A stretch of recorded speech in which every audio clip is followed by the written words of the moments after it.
बिस्मिल्लाहिर्रहमानिर्रहीम इय्याका नअबुदु व इय्याका नस्तईन। अस्सलाम वालेकुम रहमतुल्लाहि व बरकातहू नाज़रीन, उम्मीद करता हूँ आप सब खैरियत से होंगे और आपकी ज़िंदगी अच्छी गुजरी होगी। इमरान खान के पास सिर्फ 1 घंटा बाकी। अलीम खान ने इस्तीफ़ा क्यों दिया, असल खबर अब सामने आई, वही हुआ जिसका डर था।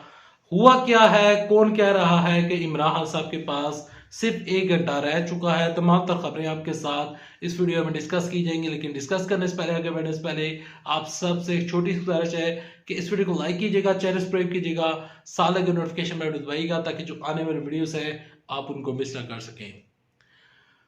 देखिए, इस टाइम वजीर आजम, पहले ये खबर डिस्कस करते हैं कि अलीम खान ने क्यों इस्तीफा दिया। आप यकीनन समा न्यूज देखते होंगे। समा न्यूज पहले किसी और शख्स के पास था।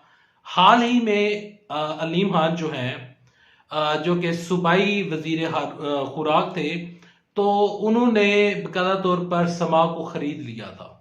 समा को खरीदने के बाद अलीम खान जो है वो उनके पास वजारत थी और इमरान खान साहब ने उनको वो वजारत दी हुई थी। तो अलीम खान की इमरान खान साहब के साथ एक मुलाकात हुई। उस मुलाकात में अलीम खान ने इस्तीफा दे दिया। वजह यह बनी है कि अलीम खान ने कहा है कि वजीर आजम इमरान खान साहब, मेरा समा न्यूज है। समा न्यूज है, न्यूज चैनल एक ऐसा चैनल होता है जहां पर आपको गैर जानबदार होकर आपको काम करना पड़ता है। अगर समा न्यूज है तो समा न्यूज के ऊपर जितनी भी न्यूज ब्रेक हो रही थी तो लोग ये समझते थे कि ये खबरें तहरीक इंसाफ की हैं, क्योंकि अलीम खान जो है वो तहरीक इंसाफ के थे, हैं और रहेंगे।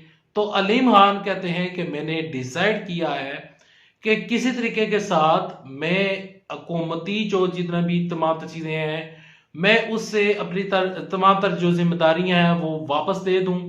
और इसी वजह से उन्होंने इस्तीफा दे दिया। वो कहते हैं कि मैं गैर जानबदार होकर गैर जानबदारी जो साफत है वो करना चाहता हूँ। वो कहते हैं कि ये जो हुकूमती ओहदा था वो मेरे पास मौजूद था, लेकिन इसके होते हुए मैं ये काम नहीं कर सकता था। तो लिहाजा ये मेरा कारोबार है, मेरी जो रिस्क रोटी है वो मेरी इससे लगी हुई है। तो लिहाजा मैं समा न्यूज को रखना चाहूंगा और मैं आपने जो मुझे ओहदा दिया था वो ओहदा मैं उससे दस्तबरदार हो जाता हूं। तो इस वजह से अलीम खान ने इस्तीफा दे दिया।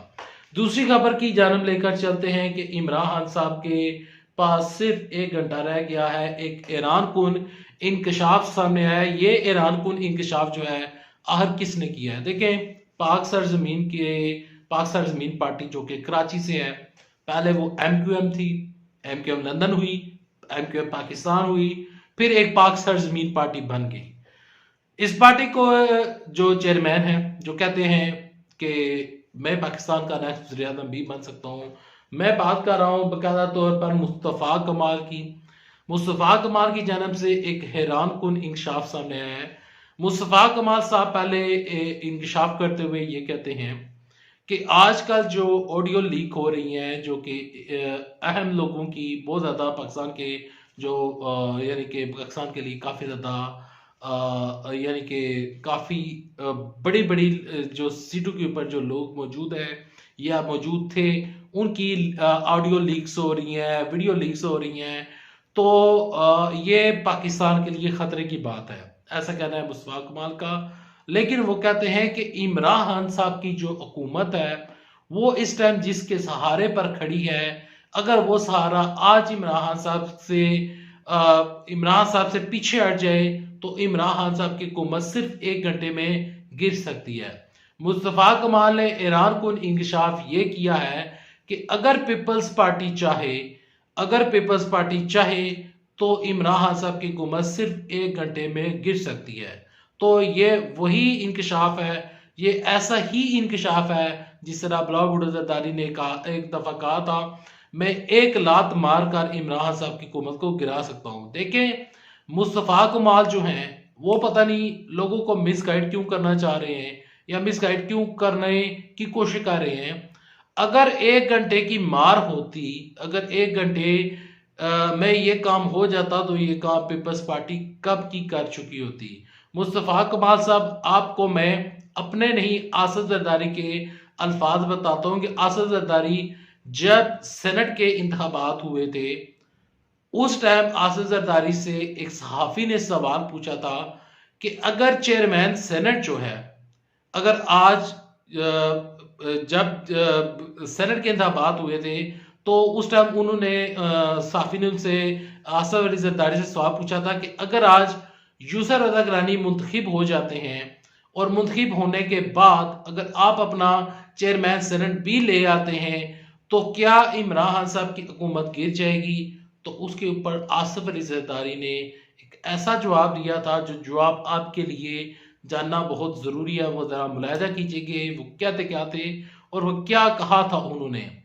आसिफ जरदारी ने उस टाइम कहा था कि मेरे जाने से या सेनेट चेयरमैन सेनेट लग जाने से या यूसुफ रज़ा गिलानी के का जो इलेक्शन है वो जीतने से इमरान खान साहब की हुकूमत नहीं गिर सकती। इमरान खान साहब की हुकूमत को गिराना हमारे इख्तियार में नहीं है। हुकूमत गिराना और बनाना जिसके इख्तियार में है वो इस्टेब्लिशमेंट के हाथ में है। इस्टेब्लिशमेंट जो चाहती है, जैसा चाहती है वैसे हुकूमत बनती है। ऐसा कहना था आसिफ जरदारी का। अब इस्टेब्लिशमेंट की बात करें तो इस्टेब्लिशमेंट में सिर्फ वो इस्टेब्लिशमेंट यानी कि जो पीपल्स पार्टी जिस चीज़ की डेफिनेशन इस्टेब्लिशमेंट की डेफिनेशन जो बताती है वो ये बताती है कि इस्टेब्लिशमेंट में ना सिर्फ फौज बल्कि ब्यूरोक्रेट्स बल्कि टेक्नोक्रेट्स भी शामिल होते हैं। तो हुकूमत जो है वो कराना इतनी आसान बात नहीं होती। तमाम तर लोगों को एक ही पेज के ऊपर होना लाजमी होता है। और सबसे बड़ी बात यह है कि जो लोग हैं वो क्या चाहते हैं, अवाम क्या चाहती है, अवाम क्या करना चाहती है, अवाम क्या इमरान खान साहब के साथ खड़ा होना चाहती है या नहीं, ये तो अवाम ने डिसाइड करना है। ये मुस्तफ़ा कमाल जो है ये डिसाइड करने वाले नहीं है कि एक ही घंटे में हुकूमत गिर जाएगी। अगर एक ही घंटे में गिरती तो पीडीएम जब बनी थी, इत्तेहाद बना था, तो पीडीएम की पीपल्स पार्टी जिसने जिसने पीडीएम बनाई थी तो वो बिल्कुल क्यों पीछे हट गई थी, ये एक बड़ा सवाल है। आखिर उन्होंने इस तरह इस्तीफे क्यों नहीं दिए थे? क्या वो इमरान खान साहब के साथ कंप्रोमाइज कर चुके हैं? क्या उन्होंने कहा है कि आप हुकूमत करते रहें और हम बिल्कुल भी अपोजिशन जो लीडरान है उसका रोल, अपोजिशन का जो रोल है वो नहीं निभाएंगे?